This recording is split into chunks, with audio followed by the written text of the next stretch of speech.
What's up guys, I just got myself a USB 3.0 32 gig flash drive from Lexar. This is from Future Shop. It cost me around 20 bucks. I decided to go ahead and do a little review on it.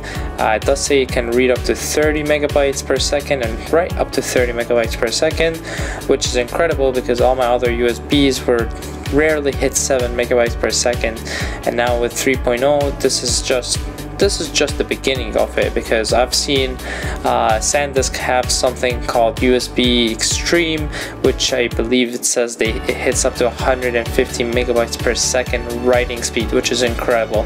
I don't really need something that speedy. It's just for, you know, I transfer some movies, watch them on my PS3 or even music, and play the music in my car, so nothing incredibly fast. But at the same time, I'm really sick of the USB 2.0, and this is almost 5-6 times faster than what I'm getting.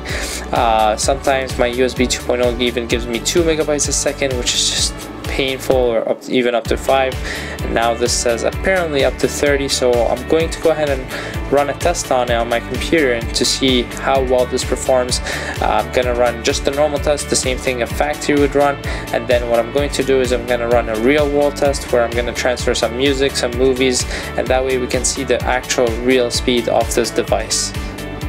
Alright, so what I've done is I've downloaded a program called H2TestW, and that's a pretty famous program for testing memory cards, SD cards, USBs, so on.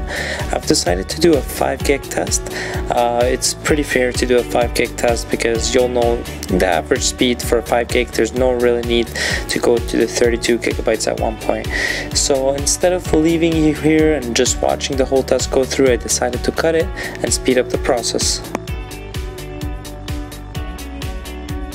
As you can see, the average was 33.7 megabytes per second when you're writing, and when you're reading you're looking at 101 megabytes per second, so that's pretty fast.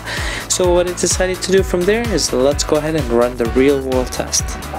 Alright, so what I've decided to do is go into my music folder, which has 1,755 songs and 10.8 gigabytes. And from there, since they are songs and they're around 3 to 5 megabytes each, the speed should be slightly lower than what is tested, which is absolutely normal just because the files are smaller. Now if the files were bigger like movies, it should be a bit higher, just like the test demonstrated. Alright, so I'd say the average is around anywhere from 26 to 27 megabytes per second, and it goes all the way up to 30 megabytes per second, and that happened because I do have a few songs in there which are an hour long, so that's pretty normal. Because the file is bigger, it's going to go faster, but for the most part it was going around 26 megabytes per second. So the trick with this is, what you have to remember, you need a USB 3.0 driver in your PC or Mac or whatever you're planning to use. You need the actual USB 3.0 driver, and it usually is coded in blue, as you can see in this picture right here, but that's really important. If you don't have that, then this USB will just act like the older USB drives, which is USB 2.0, and you'll get just average speed. So if you are getting something like an average speed, like anywhere between 7 megabytes per second all the way maybe 8-9 megabytes per second, that you're most likely using the USB 2.0 instead of the USB 3.0. I hope you guys really enjoyed this. Don't forget to thumbs up, go ahead, like, comment if you'd like, or even subscribe. Have an amazing day.